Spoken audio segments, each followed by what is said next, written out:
यह है ट्रफल, दुनिया के सबसे महंगे फूड्स में से एक। ये इतना महंगा होता है कि 2007 में एक व्हाइट ट्रफल ऑक्शन में लगभग 3 करोड़ रुपए में बिका था। कंपैरिजन के लिए ये उस समय सोने से लगभग 6 गुना ज्यादा महंगा था। लेकिन अब सवाल ये आता है कि आखिर ये ट्रफल होता क्या है और साथ ही ये इतना महंगा क्यों है। दरअसल ट्रफल एक तरह का फंगस है जिसकी दुनिया भर में करीब 200 स्पीसीज पाई जाती है, लेकिन उनमें से सिर्फ 30 स्पीसीज ही खाने लायक है। और ये आमतौर पर पेड़ों के जड़ों के पास जमीन के नीचे ग्रो होते हैं, जहां ये पेड़ों से शुगर लेकर बदले में पेड़ों को पानी और न्यूट्रिएंट्स देते हैं, जिससे दोनों के बीच एक नेचुरल पार्टनरशिप बनी रहती है। लेकिन मजेदार बात यह है कि ट्रफल्स बहुत ही ज्यादा रेयर होते हैं, इसीलिए इन्हें ढूंढने के लिए पहले के समय पिग्स का इस्तेमाल किया जाता था, क्योंकि उनकी सूंघने की ताकत बहुत तेज होती है। लेकिन पिग्स को ट्रफल्स मिलते ही वो उसे तुरंत ही खा जाते थे, जिस वजह से बाद में जाकर ट्रेन्ड डॉग्स का इस्तेमाल किया जाने लगा।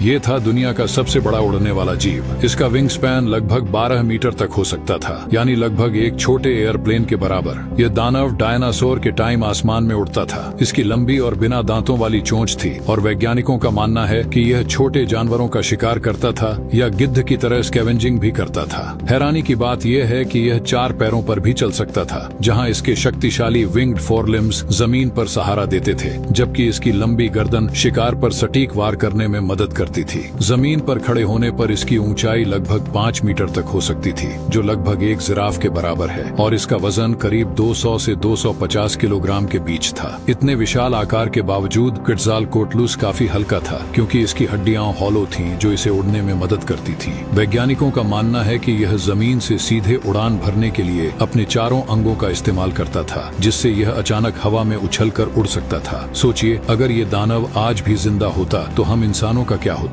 इसी का इन्वेंशन असल में गर्मी से बचने के लिए नहीं, बल्कि पेपर को बचाने के लिए हुआ था। 1902 में न्यूयॉर्क की एक बड़ी प्रिंटिंग कंपनी एक अजीब समस्या से जूझ रही थी। गर्मियों में वहाँ इतनी ज्यादा ह्यूमिडिटी हो जाती थी कि उनका पेपर फूल जाता था और उसका साइज बदल जाता था। नतीजा यह था कि प्रिंटिंग के कलर्स अपनी जगह से हिल जाते थे और पूरी प्रिंटिंग खराब हो जाती थी। तभी उन्होंने एक इंजीनियर को बुलाया जिसका नाम था विलिस कैरियर। दिलचस्प बात यह है कि उनका टास्क कमरे को ठंडा करना नहीं था, बल्कि सिर्फ हवा से मॉइस्चर निकालना था। कैरियर ने एक मशीन बनाई जिसे एपराटस फॉर ट्रीटिंग एयर कहा गया, जिसने हवा से नमी निकालकर प्रिंटिंग की समस्या हल कर दी। लेकिन फिर वर्कर्स ने नोटिस किया कि जब वे लंच ब्रेक में मशीन के पास खड़े होते थे तो उन्हें ठंडक और सुकून महसूस होता था। तभी कैरियर को समझ आया कि ह्यूमिडिटी हटाने की प्रक्रिया में हवा खुद भी ठंडी हो रही है, यानी कूलिंग तो बस एक साइड इफेक्ट था। शुरुआत में इसका इस्तेमाल सिर्फ फैक्ट्रियों में हुआ, फिर मूवी थिएटर्स में, ताकि लोग गर्मियों में भी फिल्म देखने आए, और आज यही टेक्नोलॉजी हमारे घरों तक पहुंच चुकी है। वैसे आपके हिसाब से इंसानों की सबसे गेम चेंजिंग इन्वेंशन कौन सी है?